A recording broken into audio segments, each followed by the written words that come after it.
ক্ষমতায় এসেই বড় অ্যাকশন, গরু পাচার বন্ধ করতে এবার কড়া নির্দেশ দিল নতুন সরকার।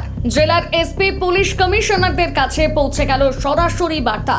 হ্যাঁ, ঠিকই শুনছেন, বঙ্গ রাজনীতিতে প্রথমবার ক্ষমতায় এসে গরু পাচার নিয়ে বড় পদক্ষেপ নিল বিজেপি সরকার।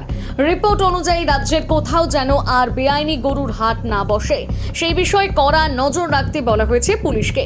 শুধু তাই নয়, ভবিষ্যতে যাতে সীমান্ত দিয়ে আর গরু পাচার না হয় সেটাও নিশ্চিত করতে নির্দেশ দেওয়া হয়েছে। আর এখানেই বদলে গেল পরিস্থিতি, কারণ গত কয়েক বছরে গরু পাচার মামলা নিয়ে বারবার তোলপাড় হয়েছে বাংলার রাজনীতি। এই মামলায় গ্রেপ্তার হয়েছিলেন বীরভূমের তৃণমূল নেতা অনুব্রত মণ্ডল। 2022 সালে 11ই অগস্ট সিবিআই তাকে গ্রেপ্তার করে। পরে ইডি গ্রেপ্তার করে তার কন্যাকেও। তিহার জেল, জেরা, বারবার জামিন খারিজ, সব মিলিয়ে এই মামলা নিয়ে চাপের মুখে পড়েছিল তৃণমূল। অভিযোগ ছিল গরু পাচারের মাধ্যমে কোটি কোটি টাকার দুর্নীতি হয়েছে। তবে শুধু তৃণমূল নয়, এই মামলায় বিজেপির নামও জড়িয়েছিল।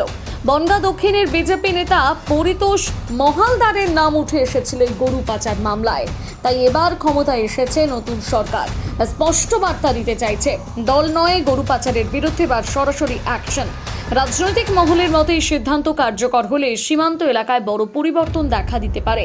এক কথায়, ক্ষমতায় এসে দুর্নীতির বিরুদ্ধে কড়া বার্তা দিতে চাইছে নতুন সরকার। এবার দেখার এই অ্যাকশন সত্যি গরু পাচার বন্ধ করতে পারে কিনা।